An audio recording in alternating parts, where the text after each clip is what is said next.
We're joined here today by Emily. Grace. Who's brought in this gorgeous piece from the Napoleonic era, if I'm not mistaken. It was made in the 30s. 30s, of course, when Napoleon became mainstream. Slight signs of wear and tear around the outer fixings. You know, so many times people will come in with a piece such as this, and they don't want to part with it, but at the same time, they don't enjoy it. It just sits in a cupboard, collecting dust.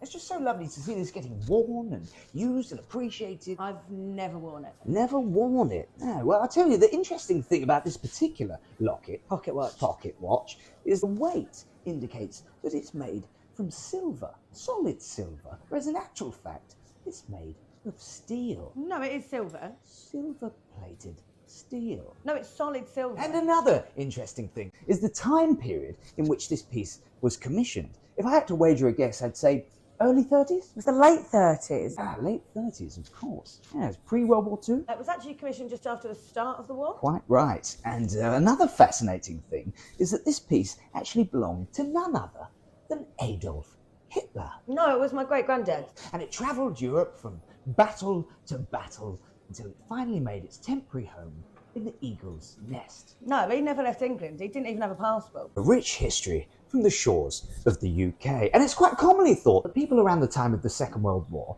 had absolutely no money at all. But as Grace has just shown us, that is simply not true. A lot of families were incredibly wealthy. No, they were poor. But most were not. In fact, a lot of families were actually homeless. No, they had a home. But not Emily's. Grace. And on the back of the locket, Pocket watch, we'll see ingrained in the steel, silver.